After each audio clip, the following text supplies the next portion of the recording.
Sit down, right there, don't go nowhere, little baby gon' shake that, little baby gon' shake that, little baby gon' shake that, little baby gon' shake that, shit, yeah, I like that, bring that right here, sit that, right there, don't go nowhere, say yeah, I like that, bring that right here, sit that, right there, don't go nowhere, little baby gon' channel song, nigga. I can't listen to these nigga rap shit sound like ABCs. Alrighty, nigga, they my seed. Y'all females not running shit. Sorry, Hillary. Welcome back. We back with another reaction video. Today we are reacting to Stay Awake, Crime and Psychology. Murdering a friend for $400. Nigga, that sound like a Jeopardy category. Let's get right into it. This is a true crime documentary. On the evening of May 22nd, 2010, in the city of Costa Mesa, California, a dramatic 911 call was received by the Costa Mesa Police Department. Okay, what's going on, sir? There's a body in my son's apartment. There's a what? A body, a dead body. A dead body? Are you sure, sir? I can take this short, man, I'm sure. Okay.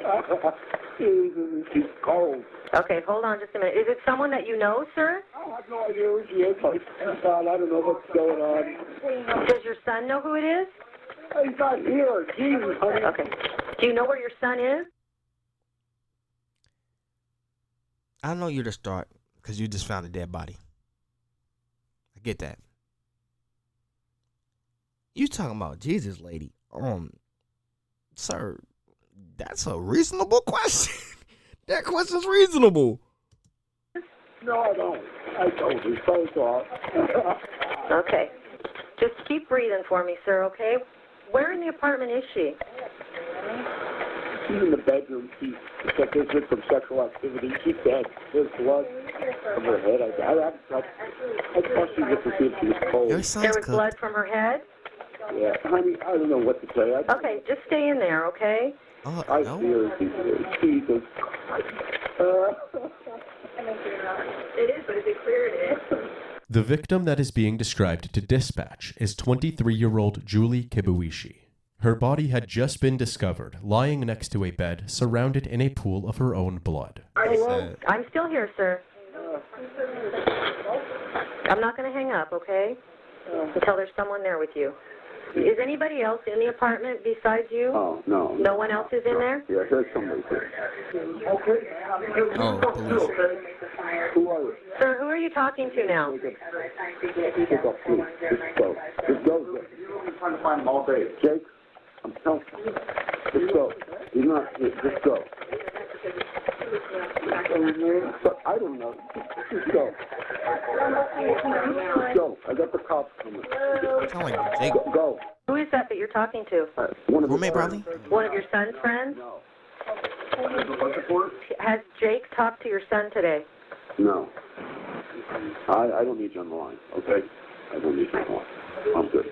The man whose voice you have been listening to belongs to Steve Hare. Steve's son Sam lived in that apartment but had planned to stay at his parents' house over the weekend. As Friday came and went, Sam was nowhere in sight. It was also quite strange that his phone was turned off. His parents were starting to worry, so on the next afternoon, Steve decided to go check on him, only to find the lifeless body of Julie. Police arrived on the scene, and their investigation immediately began.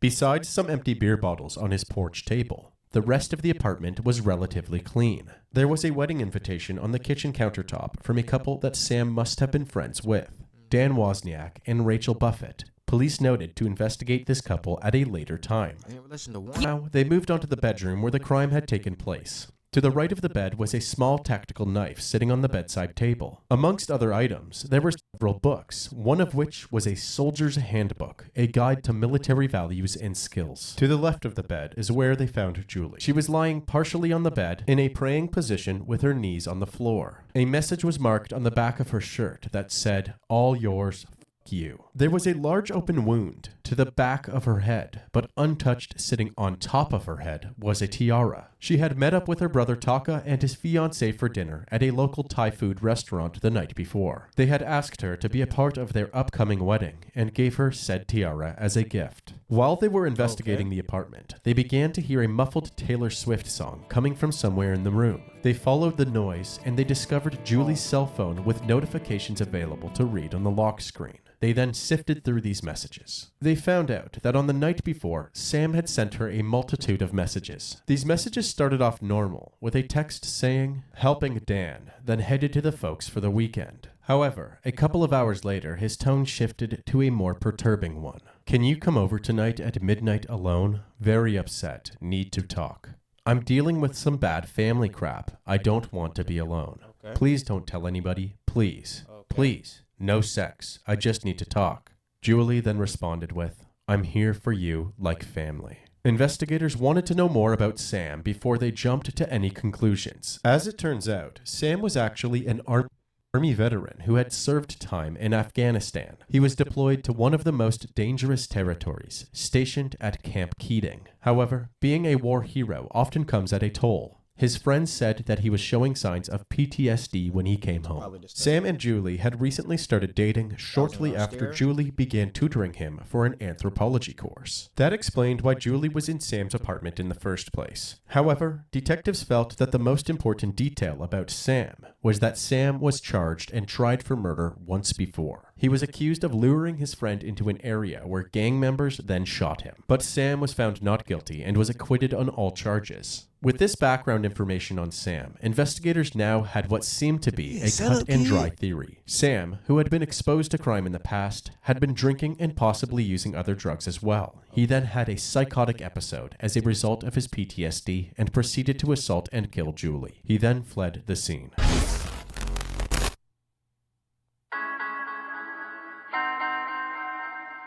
Are these the facts or this what y'all putting together? The victim was just 23 years old. Her boyfriend is now missing. He hasn't been seen since last week. Neighbors say his bicycle sits outside his apartment, but his vehicle is gone. Now, Costa Mesa police have released a photo and vehicle description hoping to locate a 26-year-old man suspected of killing his 23-year-old girlfriend.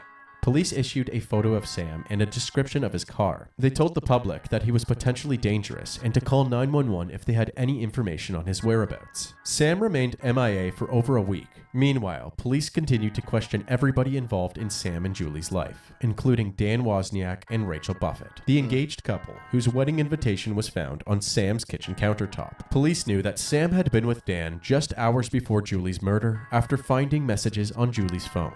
Dan and Rachel both shared the same story with the detectives. On Friday, May 21st, Sam had arrived at their house accompanied by a man in a black hat. They all had a brief conversation, and then Sam and his friend left.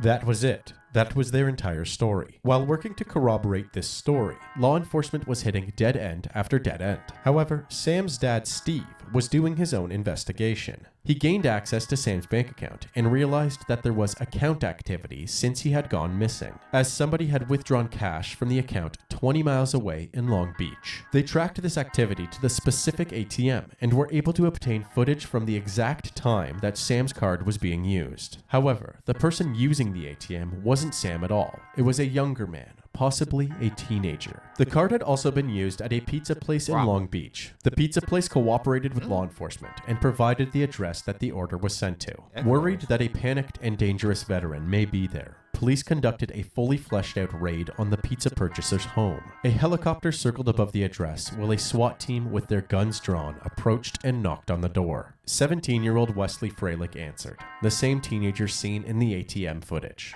Officers demanded Wesley come out of the house with his hands up. After the chaos settled, it became clear that Sam was not hiding at this teenager's home, so they asked Wesley how he got a hold of Sam's bank card. Wesley told the investigators that he was given the card by none other than Dan Wozniak. Apparently, Dan was his mentor in the acting business. He said that Dan told him that Sam was in trouble with a bail bondsman and needed help withdrawing money. He even had a folder outlining the legalities of what they were doing. Wesley trusted Dan, so he agreed to help.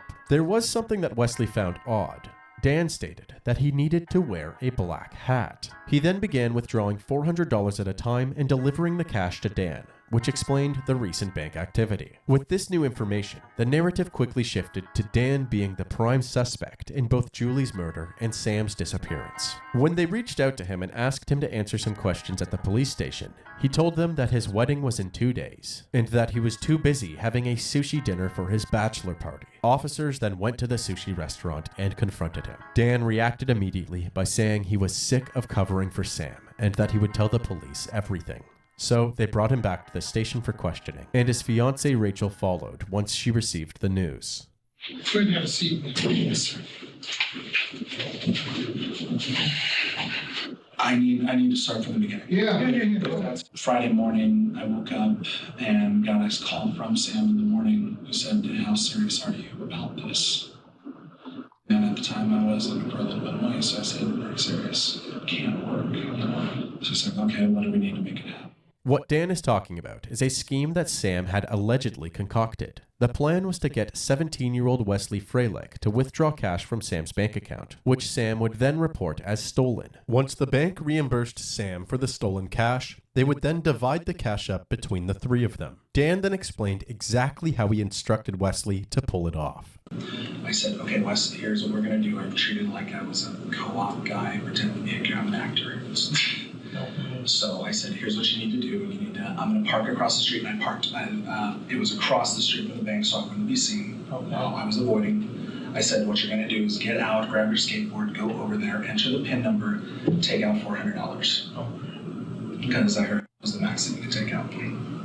He said, "Okay." He asked if it was illegal. I said, No, don't worry. That was a lie to him, too. After retrieving the money from the ATM, Dan dropped Wesley off at home and let him hold on to Sam's bank card. This scam initially took place on Friday afternoon, which was reflected through the bank card transactions. This scam is dumb as and what that got to do with the body? We're going to get to it, but like, huh? Julie's body was found the next day, on Saturday afternoon. The detectives needed to fill this gap in the timeline, so they asked Dan about the last time that he saw Sam, which was apparently Saturday morning. I got a knock on my door. I want to say it was about 8:30 in the morning. Okay. Opened the door, it was Sam. He's like, "There's a dead body in my apartment." He's like, "Okay." Basically, as soon as you left me, I started doing some drugs and drinking again because I was very depressed about my family. I said, "What did you do?" He's like, "I got a gun." He asked me for sex. He was pretty up. He said no, and then he just shot her twice. Apparently, this is when Dan expressed that he did not want to be a part of Sam's predicament. Sam then threatened Dan and Rachel's life and forced Dan to drop him off somewhere. Supposedly, Dan then decided to drive him to the local mall. Now that Dan has admitted to being Sam's accomplice, with knowledge of Julie's murder and transporting the suspect, detectives decided to collect his DNA in order to eliminate him from the crime scene. What we're going to do is, this is a swab. I'm going to get a swab to eliminate you. Should we take a sec? Eliminate me? Yeah, eliminate you from any issues. You got scared. So basically, just open your mouth for me. That's it. Oh, okay. Well. Basically, where it is, it's just an elimination process. You're not trouble with us, you're being honest. There should be no reason why we should find your DNA anywhere. At this moment, Dan likely realizes that the information he has withheld from the detectives would incriminate him if they find his DNA in Sam's apartment. He decides to quickly explain that he was in fact in Sam's apartment that Friday, and outlines exactly where his DNA might be found. Now, I was in Sam's apartment Friday afternoon. Okay. And I know I did use the bathroom. You did use the bathroom? I used the bathroom, and I went, I'm not sure if I went out on the patio or not. Most of the time I do, but that day I don't know if I did or not. Okay. We got your DNA, Yes. okay? Where's that DNA gonna show up? In Sam's car. What about on Julie? No, on me actually. You sure about that? Yes, I'm positive about that. Did you see Julie dead in the apartment? No, I did not. I think you know a little more about this thing than you're divulging to us. No, I don't. I think there's a whole lot more. There may be, but please question me and any gaps that I want to fill. Absolutely. As far as your participation in this thing. As far as my participation. Yeah. Okay. Yes, I helped him get away. Yes, I knew that he had killed someone, and yes, I knew that I... Stop right there. Coffee. Something. You're arrested. You said you was an accomplice. Okay, accessory to murder. That's what you're being arrested for. You don't want to talk to us anymore? That's it. Okay, Yeah, we're done. Hold on. We're done. Whoa. We're done. Unless you want to talk to us, we're done. I will talk to you about anything. Detective If it gets me Jordan my wedding Lopez on and Friday. other- That's what I will promise.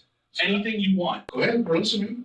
Yes, I helped Sam get away. Yes, I did not know what he was planning until then. Yes, I lied to you guys earlier. Yes, I I'm an idiot. did Yes. stuff that I'm not slow. proud of. Yes. That's it. Dan, you got the answers. You can help us. I don't know what else you want me to say. I don't know. Tell us. I don't know. Tell us the truth. Like what? He came down and said, help me. I went upstairs and yes, I saw the goddamn body. Is that what you want to hear? No. We want to hear the truth. That is the truth. If this was an audition for the role of an innocent man, Dan just blew it. Dan has now admitted to helping a killer get away, seeing Julie's dead body in the apartment, and then doing nothing about it. The detectives now lie to Dan, stating that his DNA was found on Julie's body. They do this with the hopes that he will give up more incriminating information. Your DNA get on her. Sounds right over the body. What's that? There's no way you never went for a detective role while you was acting in California. Wait, are you slow? There's no way. Like, bro, that is the most basic ploy ever. Also, I'm not trying to absolve him of doing crime or what he did. I'm just saying,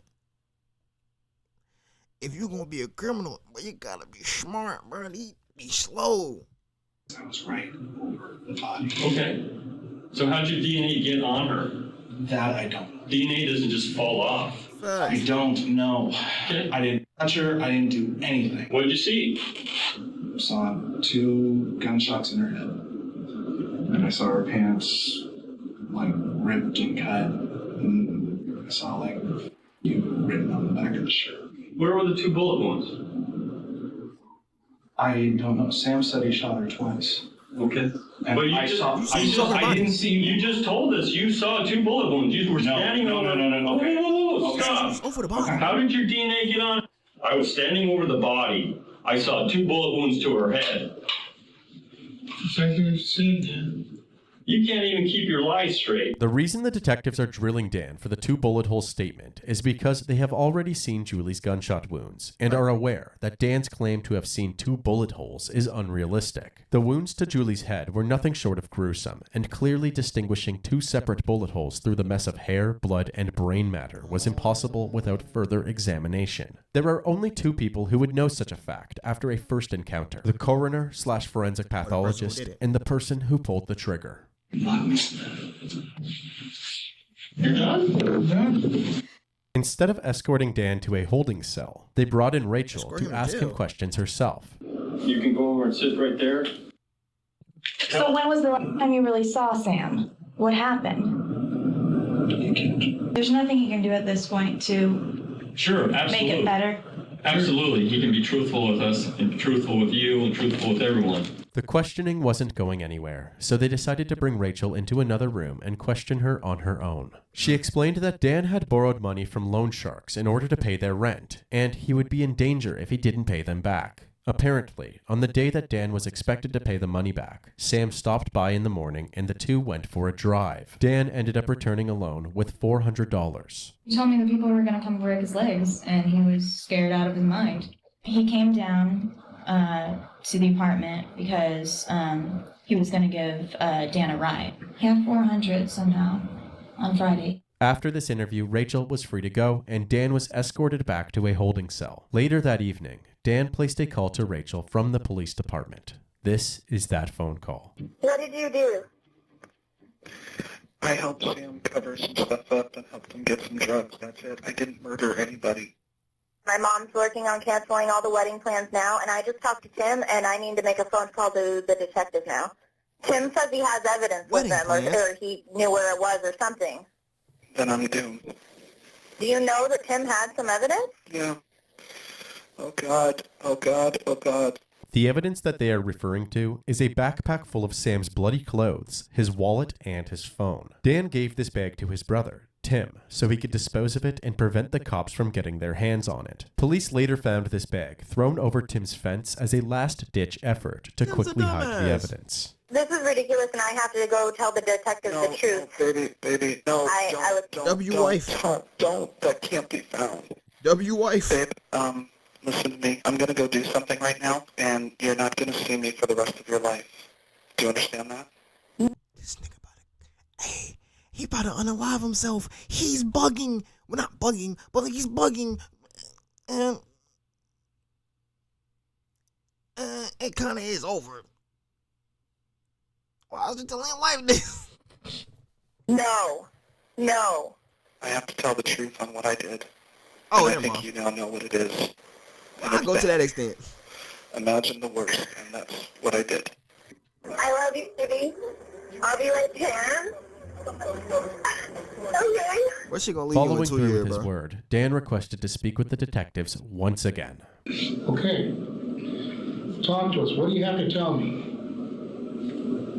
You said you wanted to talk to me. What's going on? I'm crazy and I did it. You did what? I killed Julie and I killed Sam. Okay. All right. I killed them both. All right. Sam came first.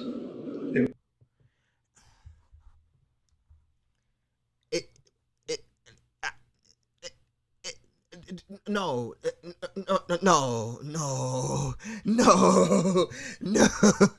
There's no way. This is not funny. This is insane. There is no way you're telling me, yeah, bruh, I'm crazy and I did it. Both of them. That's why we can't find Sam? Is that why we can't find Sam? Are you... This is insane. It was all just about the money. That was it. Right. $400? Sam is decapitated. Okay. He's at the military base. All right. In the theater. His head and hands have been decapitated, as well as his arm that had a tattoo. What was going on in your mind when you were dismembering the body, dismembering Sam's body? I was actually smiling and laughing. Possibly the most disturbing aspect of this confession is that just hours after murdering and dismembering Sam, Dan performed as usual, dancing and singing in a theater musical called Nine. Top of the morning to you, Guido, Guido, Guido, Guido, Guido, Guido, me and you will be my true love. Backstage, while the play was still ongoing, Dan texted Julie using Sam's phone to lure her to the apartment later that evening. He says he then staged the... Backstage, while the play was still ongoing, Dan texted Julie using Sam's phone.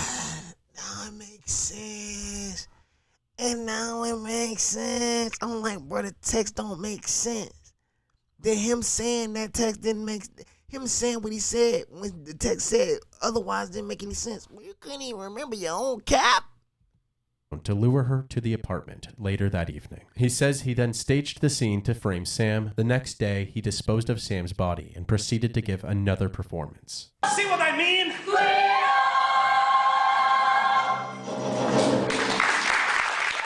Now satisfied with the confession Dan has provided, the detectives wanted to understand his motive for killing Sam. And your motive behind killing Sam was money and insanity. Money and insanity. But insanity is not a mother rascal. Boom, but that's motive. Oh, that nigga lying. Why you lying? But that's not a motive.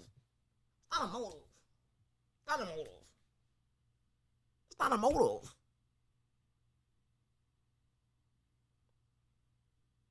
It would have been better off saying the Percocets made me do it. What? Okay. Directly following this interrogation, Dan was charged with 2 counts of first-degree murder. Despite his clear-as-day confession, he would later plead not guilty to his charges. Dan called Rachel once more to tell her what he had just told the detectives. I shot him 2 times in the back of the head. And then I grabbed his credit cards and I grabbed Wesley and we took money out of his account. I opened up the door of Sam's apartment and shot her twice in the back of the head. How did nobody hear the gun? I don't know. I got lucky.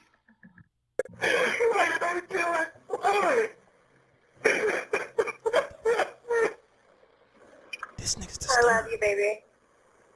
You are so insane and so stupid. But I know in your twisted little mind you were doing it. The narcissistic I need a break.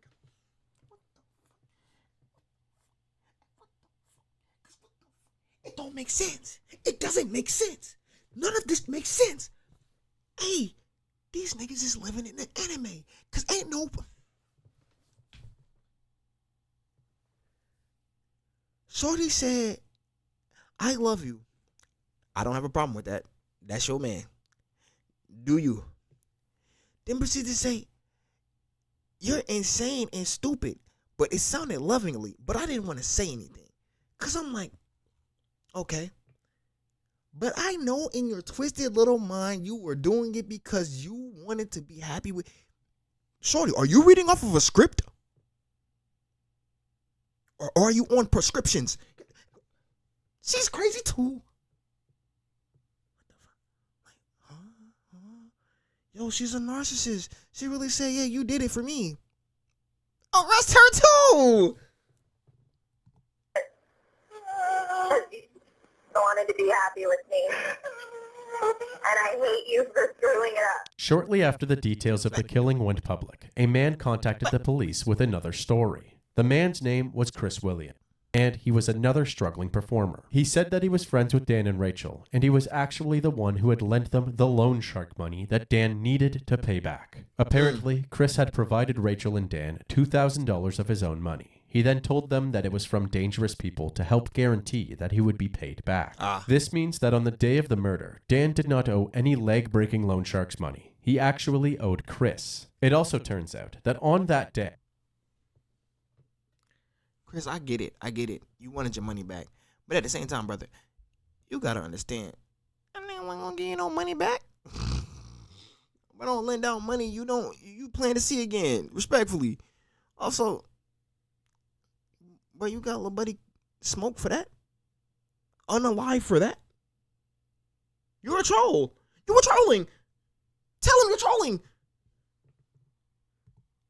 Chris attempted to retrieve his money at the same time that Sam had arrived at their apartment, and he witnessed Dan leave with Sam. Then, 3 hours later, return home without him. He says that Dan was essentially in a full-blown panic attack, and he smacked down $400 on the table. Rachel was visibly angry. A week later, while preparing for Dan and Rachel's wedding, he was informed about the murders. He made the connection that they occurred on the same day as his peculiar encounter with them, so he dialed 911 immediately. This story introduced more suspicion onto Rachel. A credible witness is now saying that she knew about the loan all along, while she is claiming that Dan was solely responsible for it. So the detectives brought Rachel back in for another interview. Why don't you tell me why you forgot to tell me about this? Because honestly, I was afraid that if you knew that Chris had seen us that day, I don't know who Chris knows, and I don't know if he knows me very bad. Well, you don't think we were going to find out? They'll come to me. Did you think we were not going to find out? I guess not. I don't know. I'm a little bit afraid. Well, I can tell you. The detectives did not believe Rachel, so they had her wear a voice stress analyzer, a lie detection device that aims to differentiate between stressed and non-stressed outputs in a... Bro, is she not an actor too, bro? You could just pump fake. What do we... Trash. Response to stimuli. The National Institute of Justice says the chance of detecting deception is about 50% with these devices. However, they also say that the subjects may be deterred from lying if they think their responses can be proven false. Did you plan the murder with Dan? I'm trying to remember everything I can. I've told you guys everything I know. I'm completely innocent. He's gone for 3 hours and he comes back having a heart attack. Yeah. We know he's out killing Sam at that point. I thought he was just overreacting because he thought he was afraid of loan sharks and getting hurt. What? I'm sorry that I am not the kind of person who just goes berserk and loses their mind when they hear this. I just sit there in shock and soak it in. You were in shock. Rachel stuck to her story, and there wasn't any physical evidence to tie her to the murders, so the detectives had no choice but to let her go for now. With Dan in jail and Rachel continuing to profess her innocence, the detectives worked with the district attorney to begin building their case. After 2 years into the investigation, they finally made the decision to arrest and charge Rachel for being an accessory to murder after the fact. Basically, the only crime they could feasibly arrest her for was lying about 2 things. Her dealings with Chris, who was at the apartment the day of the murders, and the fabricated man in the black hat, who wasn't at the apartment at all. Rachel ended up pleading not guilty, and even held a press conference after posting her bail. Are you saying you're innocent? What are you saying? Completely innocent. She quickly capitalized on the limelight while she was out on bail, participating in several interviews with news stations and even Dr. Phil. Did you know that he had any involvement in these murders at all? Not until after the police did. I was aghast when I get a call saying you're going on TV.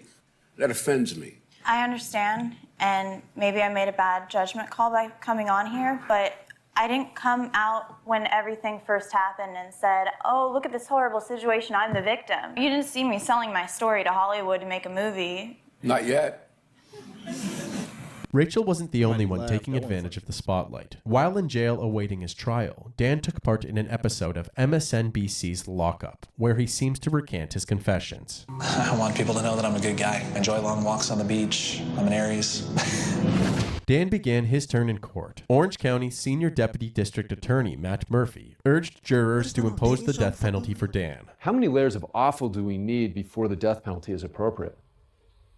Before the death penalty is the only possible way we can satisfy justice in a case.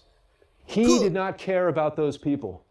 And now I'm asking you to care about those people. Come on, man, he could. I'm asking you, you set this right.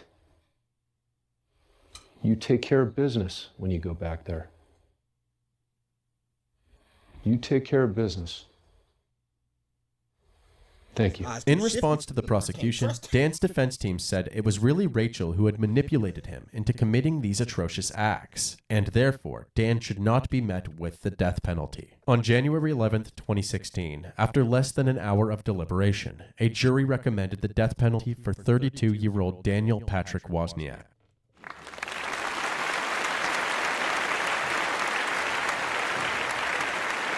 Come on, man. Y'all gotta be serious, man. That man took 2 people out the game, bro. They could have contributed to society. This man tripping. And then he went on and did a performance afterwards. Like, back to back. Back to back. He said his body is on the base in the theater. Nani?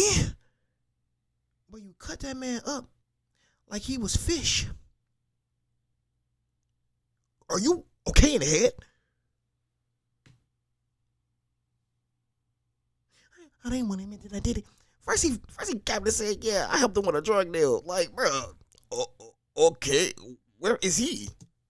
We, the jury, find the defendant, Daniel Patrick Wozniak, guilty of the crime of murder in the first degree. It is death for a double murderer who needed money for his wedding and tried to frame one of his victims for his deadly deed. As CBS 2 Orange County reporter Michelle Geely shows us, the victim's family members had a lot to say to the killer. It is the order of this court that you shall suffer the death penalty. Convicted Orange County killer Daniel Wozniak, a community theater actor before his capture, has been sentenced to death for his real-life role as the mastermind in a gruesome double murder. You, Dan, are a coward and a poster boy for the need of the effective death penalty in California. My only regret that in this state won't let me kill this coward myself. Thank you. You hear me? You took her precious life. And then you disgraced her. How could you do anything like that to my baby?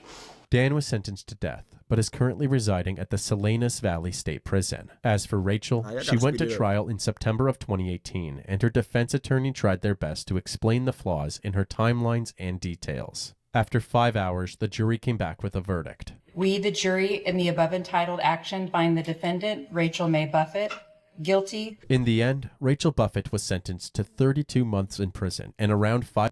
They gave us something, bro. I know you know something, bro. I'm not, like, this not the Tim situation. Like, there's no way you weren't there. You know something.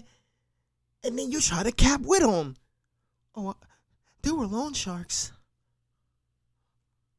I'm completely oblivious. Do you want a phone with this nigga talking about some? I know you did it for me. Are you okay, miss?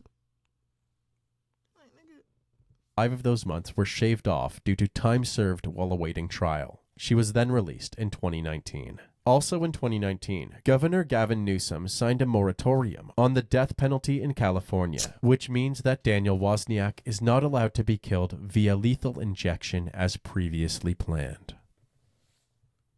What they gonna do, firing squad? That was a joke. And so was he.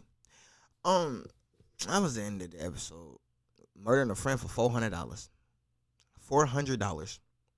Like, at that point, why would I just cancel the wedding? Like, at that point, why not just, I don't know, get married at the courthouse? Like, I don't understand. What you want to keep up with appearances, nigga? You broke. I'm confused. Why did those two people have to lose their life? Because you're broke? Because you want to be the Joker? This nigga thought he was Heath Ledger. Like, I'm confused. That's the end of the video, though. Make sure y'all like, comment, subscribe. Say your thoughts on the video in the comment section below. Also, hit the notification bell so that way you can be up to date when I drop. I'm a cowboy, can't stop me, ain't to live is to conquer. All this pain got me feeling accomplished. See, this game turn me into a monster. Hey, I'm a cowboy, can't stop me, to live is to conquer. All this pain got me feeling accomplished. See, this game turn me into a monster. I'm a cowboy, can't stop. Hey, all that pain got me feeling jaded. Many to roll when to make it. Still plugged into the mix, but lagging out before the update. Drop back in, different time, same location.